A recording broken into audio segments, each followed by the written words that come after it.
So, if it's okay, I'd like to just kind of dive right in by asking you to share more about your story and how you got into all this stuff.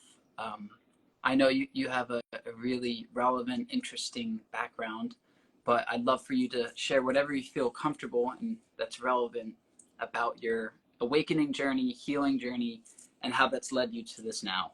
Sure. Thanks for asking. So basically, in about 2004, 2005, around that time, I started to feel pretty overwhelmed, just with work and day to day. I did meet my husband, which was amazing.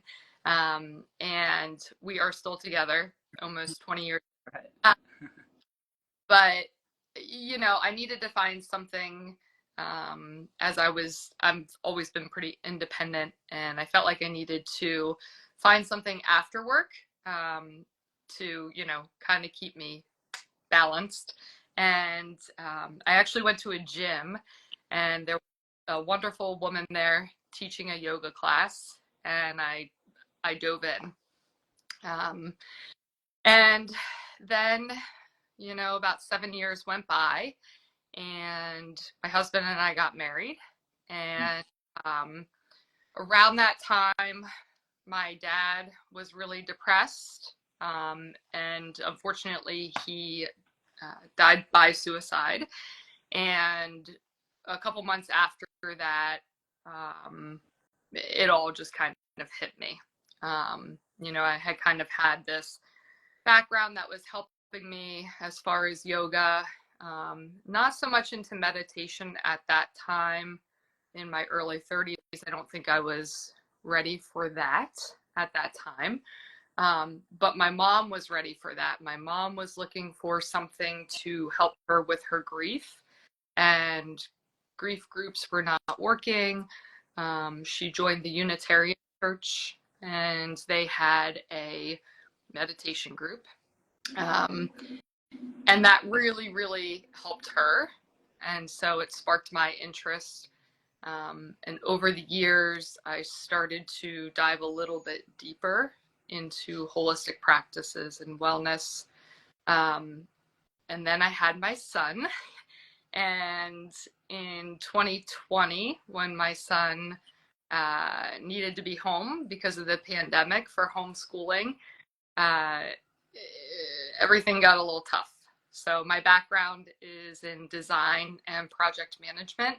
Um, and by the way, I obtained my 200-hour yoga certification in 2012 while I was pregnant with my son. Oh, wow. Yeah. So I would teach, part-time on the side, um, as something, you know, more like a hobby at that time. And to be quite honest, I loved the spiritual side of it. Um, but it was a lot for, staying in shape and fitness, because I was busy with other things. And in 2020, I knew that I wanted to start Day Vibes, or some sort of company that gave back to corporate, because I was really struggling with trying to find work life balance. Um, I don't love that term. I think that's a terrible term, which is kind of why I um, went the corporate direction. And I love the kind of new terminology, life work integration. Language is so important for something, that we should be living first. We should always be living first. If you put work first, literally, that's probably never a good thing. Yeah. Some people might thrive in that. I do not. So corporate's not going anywhere. It was time for me to leave. I threw the towel in. But I wasn't sure how to start, and I started to join network groups, and really, just took off. Even though things were virtual, there was definitely a need for people to take breaks, started out with people joining, excuse me, during lunch on their own. And then we started to reach corporate clients who would invite us in the breaks. Also during that time, that networking time, someone asked me if I had ever considered working with seniors. And sorry, my phone started to fall over. Okay. There we go. Um, and, you know, I had not really thought about that at that time, but took it into consideration and was asked to come in to a senior living facility. And now, 2024, we have been within probably 50 senior living facilities in New Jersey, Delaware, Pennsylvania, as well as corporations. And our team has really grown. You know, wellness is not necessarily what you immediately think as far as yoga, meditation. It's different for everybody. Everyone's journey is kind of different. So part of my journey is to bring in my friends and people I know that offer, you know, different types of wellness, and we all work together within these corporations and within these senior living facilities to help others figure out what their spiritual journey might be. Mm. Yeah, I love that. And so, does that bring you into, you know, what I would call just like this present moment of time here, or of timelessness? But you know, in terms of your offerings, I know, you know, holistic retreat curation has also kind of grown, it seems, out of day vibes, and it's something that you're also focusing on now as well, right? Yeah. The other part of this journey for me has been going with the flow. Also, another term that, you know, can be taken in so many different directions. But basically, we went to Costa Rica. Our partner, who is a concierge, John, he has a company in Costa Rica that was started a similar journey. He and his wife left corporate during the pandemic, packed up their children, their lives, and had never visited Costa Rica. Mm-hmm. Moved there. They've been there, you know, ever since, and they love it.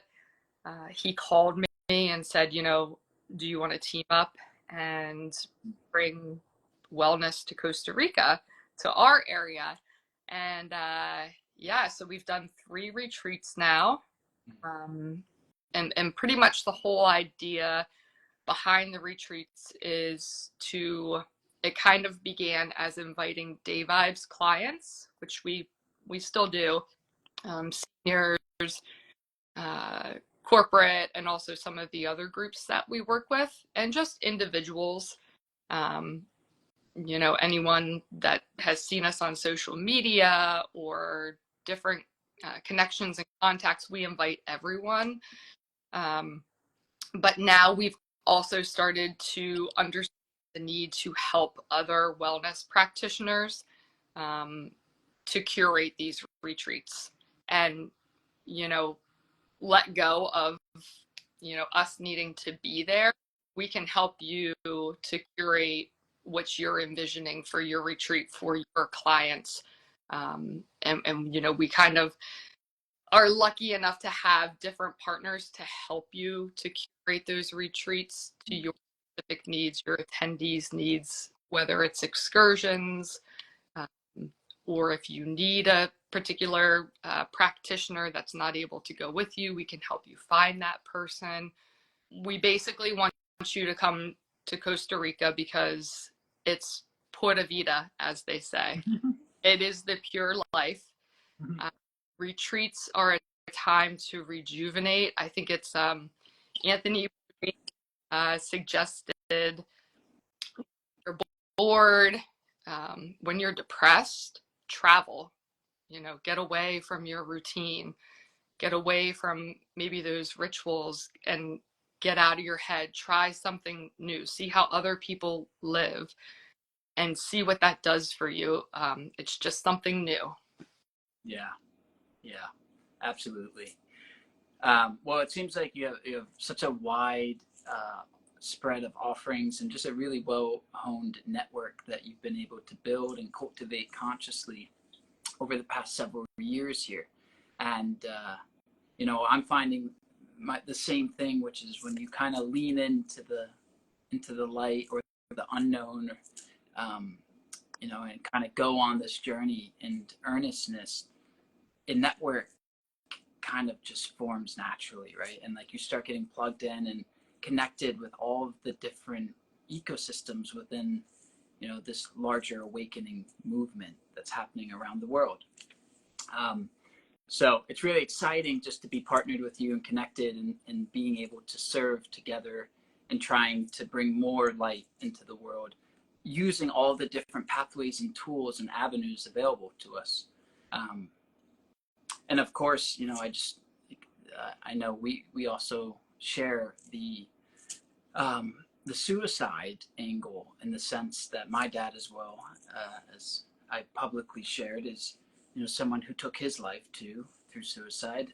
Um, and it's sad and unfortunate to say that is becoming more and more common today. The the number of suicides, it's a leading cause of death around the world, and the number one leading cause of death for young teens into early adults. It's a pandemic of its own, and so knowing that you've had that direct experience to be able to kind of process, that entirety of the situation, um, and to be able to extract the good from it, the insight, the love from that. It's such a challenge, and yet you've been able to take that and to turn that pain into power and purpose. So it's really beautiful to see you do that, and I think, there's nothing more. I just want to affirm you and your efforts that you've been making here because um, they're appreciated and definitely needed. So thank you for doing what you do. Thank you.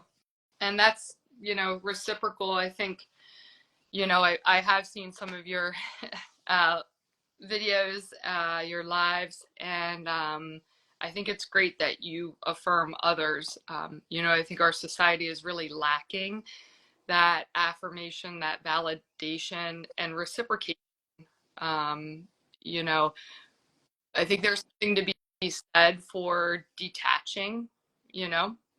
We're all trying to do that on this wellness journey and to not have expectations, but it does feel good to feel accepted and to really feel like you're part of community. Most of our offerings, we urge corporate, we urge seniors, our retreats to really build community by bringing people together in a group so that people feel supported.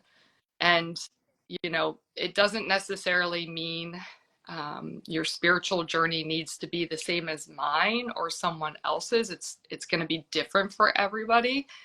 And to be quite honest, we try to keep things very on the surface and then gradually dive in deeper if we're asked to, because that deep dive may not resonate with everybody. They're journeys that you really do have to, if you ask me, empower yourself and figure out what that means to you.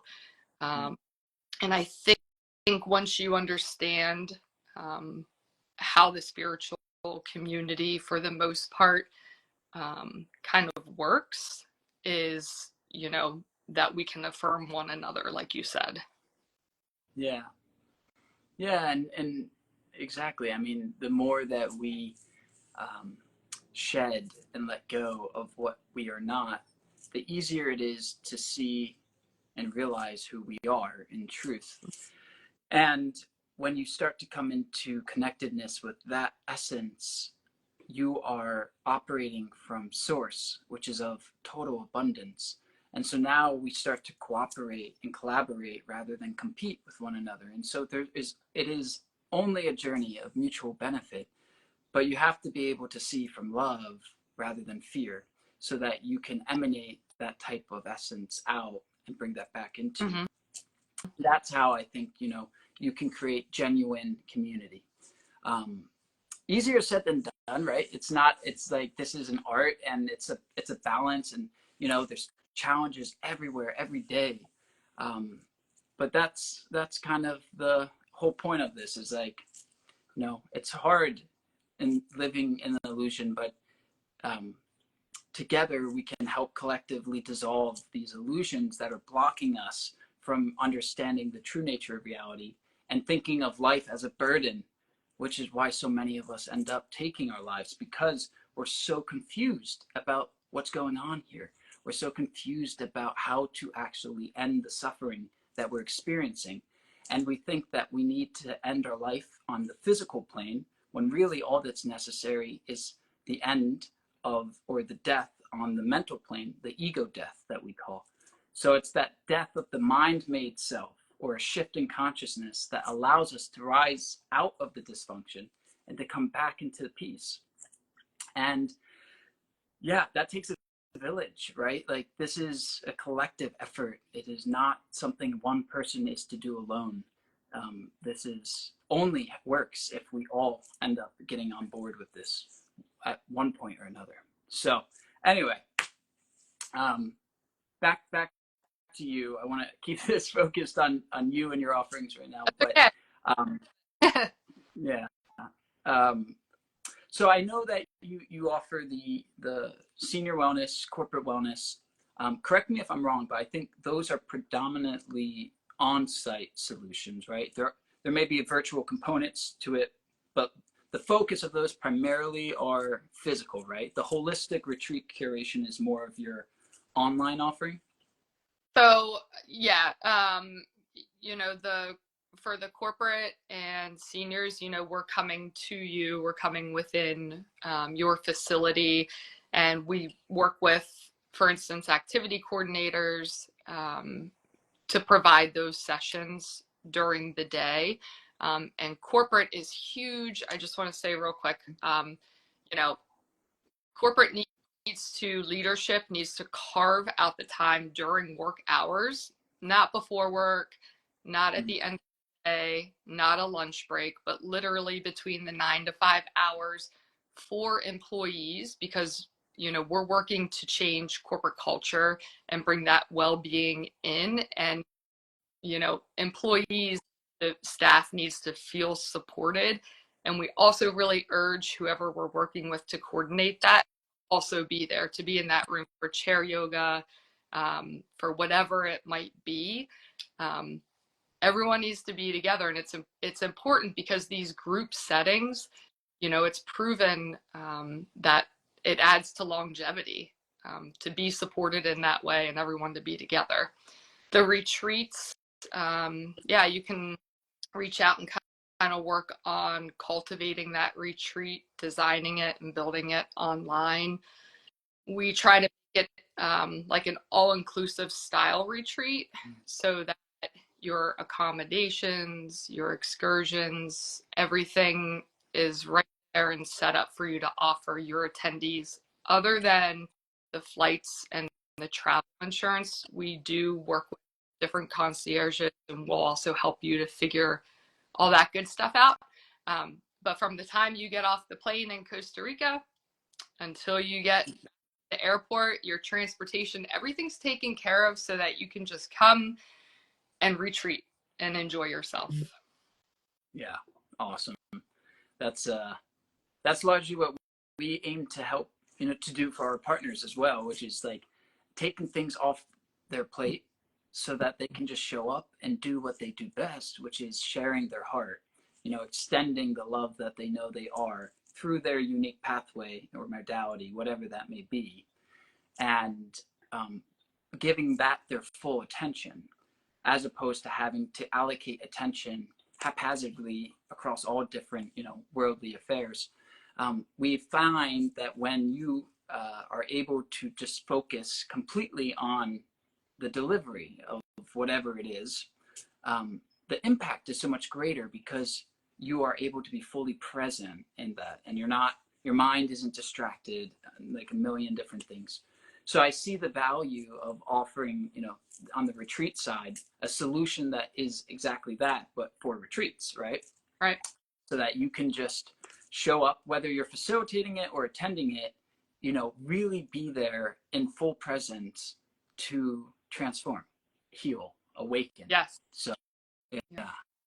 What are the considerations for, a healer, holistic practitioner, someone that wants to form a retreat, in the future? Like, what are the steps to take with you to do that? Yes. So, reaching out, you can always email me. I kind of am the go-to person on our team um, who does the admin things as far as the retreat goes, because I, want to talk to you and figure out what it is that you want. So you can reach out, you can call, and we just sort of start, with a conversation like we're having now. We show our flyers, which you can find online. We would need to know what day you're thinking, how many days and nights. Your budget, is obviously very important. Um, and we cultivate these retreats so that you're offering them to your attendees. And if you are, working these retreats, we can help you through that with, you're working, so nobody loves to talk about money, but it's there. You got to be mindful of people's budgets, Yeah. their expectations when it comes to maybe making some money. We talk through it. No question is a dumb question, and we also talk through where do you want. Do you want a sort of jungle setting? You want to be by a volcano? Do you want the beach? Do you want all of it? Yeah. Honestly, no request is too much. We will strive to make it happen for you, and we'll figure it out. We always figure it out. Got it. Okay. Yeah. It sounds just, very enticing as someone who's, considering curating or providing, facilitating retreats, having some type of curation service like this, a concierge. Is there limits you have in terms of group sizes, or are you able to work in any capacity on that end? We have found that as long as we have 6 people, so our last retreat was in Santa Teresa, which is an interesting area to get to. Keep in mind, not all the roads are paved in Costa Rica, and there's like one road in. What might take from the airport here a destination 2 hours is probably going to take like 4 hours there. But you will get there. It's patience, and once you get there, basically, you just start. You start somewhere. You get into your accommodation. I sort of lost track there. What was the original question? I'm sorry. No, just group sizes. If there's restrictions, like 6 was the minimum, I guess. What you're saying. Yes.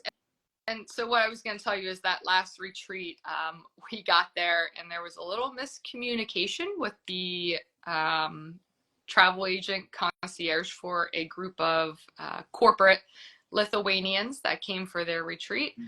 We were told there were 8 and there ended up being 16. Luckily, the accommodations were there. We, took a deep breath and we figured it out. So group size, really isn't a problem, but a minimum of 6 would be great, just to really, make it work for you. Also, you want to have some people there. Right. Yeah. Of course. And in terms of timeline considerations for people who are looking to facilitate a retreat, provide a retreat to their communities. Because we of course at Awakenpedia are doing facilitating retreats and will be, but our partners themselves have their own respective communities and may be interested, right, of course, in a service like this. But in terms of like planning these things, how would you recommend people coordinate the logistical aspects of timing? How far in advance do you have to start these the reach out to you, the planning phase? How long does each phase take? Can you just provide some practical Sure. guidelines about Yeah. If this is something that you don't know how many people, you want to say to your attendees, possible attendees, join us, then I would say give like 6 months at least, it? so that you're able to get information out there. And if you have a group of 6 to 20 people that we're going, when can we do this? I'm not kidding. We can be there in like a week or two. Oh, Um, cool. because we have those partners. We have property managers that we work with. If you want a private villa, we can make that happen. We've got private chefs. We can make it happen quickly. It's nice to have, people and partners that are already there. Yeah, for sure. Um, and I think, did you say that you often are on site as well, like when you actually have these retreats, when they happen? Yes. Even if I'm kind of in the background, just make sure everybody's comfortable. Yeah.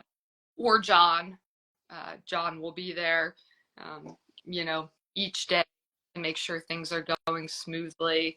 And a lot of the people that we work with, for instance, we like to build in a big part of this also is that we like to invite ticos and ticas, Costa Ricans, to be part of these retreats. I mean, they are, amazing people, obviously humans. They're working at, the different properties. We actually invite Jonathan in, who is one of the servers at a hotel that we've had a retreat at. He'll come in and cook us chicharrones and yeah, and only speak Spanish to us. So, we really try to incorporate everyone in retreat. Um, yeah.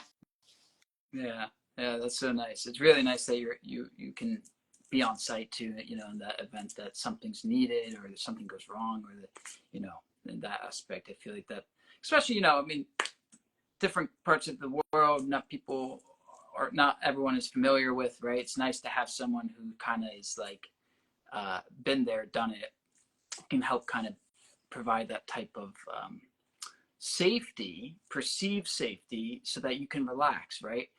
I feel like the worst thing would be going into a retreat with an aggravated nervous system because you're really, Yeah. you're in fear, right, about stuff. So like that'd be very nice and just a welcoming way to have a retreat. Yeah. And I mean, I'm going to be totally honest here. It's a bonus for me to like, Yeah. um, Yeah.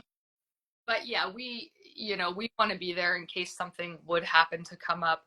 Um, you know, a lot of the Costa Ricans that we work with speak English, but there are people who don't speak Spanish on the retreats. So it's nice to have someone there. John does a great job. Un poquito here, like a little. Um, but yeah, it's nice to, if you don't have cell service, for instance, or anything can happen. So good to Yeah. have people there that are familiar with, okay, well, we'll just do this, plan B. Yeah. Yeah. Absolutely. Yeah. Um, one thing I also like to ask Jess is, and it's kind of a way to like wrap up the conversation, but um, I know you're somebody that is on the journey, on the path, as they say, and you're on your own healing journey here. You're awakening in your own way. right? And has brought you into this world out of corporate, similar to myself. And I'd love for you just to share any type of guidance or wisdom that has really served you or that you've come into awareness of, throughout your travels here, and what you'd like to impart with the group and community at any point of the journey, but something you feel could be of service. Um, so I would definitely say to trust yourself, trust what you feel you want to share with the world. That's your gift, and that comes from a place of authenticity. Um, my really good friend Mara, and she's a yoga teacher with Day Vibes in North Carolina. She actually shared on Instagram this morning a reel that really, I really felt it. It was about, uh, um, I guess, some research that was recently came out, gathered in a room, and they found that what they all emanated was not love as you would think it was, but it was authenticity. And in order for us to love, at those higher levels, we need to be coming from a place of authenticity. That's the bigger picture. So really be yourself and share what you feel you have to offer. Just be true to yourself. Yeah, so true, and beautifully said too. And um, through my own direct experience, I can affirm what you're saying, because as soon as I really let myself trust myself, um, to be myself, my whole world flowered, like beyond words too. Um, the most incredible hero's journey commenced when I just let myself be me and got out of my own way and stopped overthinking, analyzing everything, judging myself constantly. Just a release so that I could be my weird, crazy self that brought me into sanity. It was a very strange, it's a very counterintuitive, paradoxical journey, right? But as soon as you do trust yourself, really, that surrender, uh, beautiful things happen. The most profound things can happen. And yeah, that's the doorway into love. Absolutely. Mm-hmm. Yeah, 100%. I mean, I think it's, I think if more people accepted that and shared uh, their experience and what works for them, and even if you don't necessarily agree, just to listen and also share your side, um, and just live your life. Things can get really heavy, and we can slip back into those old patterns and that old programming, and that's okay. But you know these different modalities and practices can really help you to get back on track and accept yourself. Yeah. Yes. Yep. And that's the purpose of this community, right? And having each other to be each other's mirrors, to remind ourselves when we're going off track and how, therefore to get back on track, um, to be able to be rooted in love, not judgment, but to be like, to help people steer them straight and narrow, and to ground us in the here and now. I see that as the essential value of community, of relationship, and what Awakenpedia stands to serve, right, in our mission. So thank you so much for being a part of this and for being here today. For everyone who tuned in and wants to view this, it will be part of your partner profile, Jess, that we'll put in over the next few days here, this video. And people can learn more about you, your bio, direct links to learn more about all your different offerings. I know you have a blossoming company over there with Day Vibes, and I feel grateful and honored to be able to support it and to be able to help each other grow on this journey. Journey of service, it's Yes. one of giving, and I'm just very happy we met at the expo, and this is happening. So thank you so much. Yes. Thank you, Niall. Namaste. Thanks, everybody. All right. Bye bye. Bye, Cam.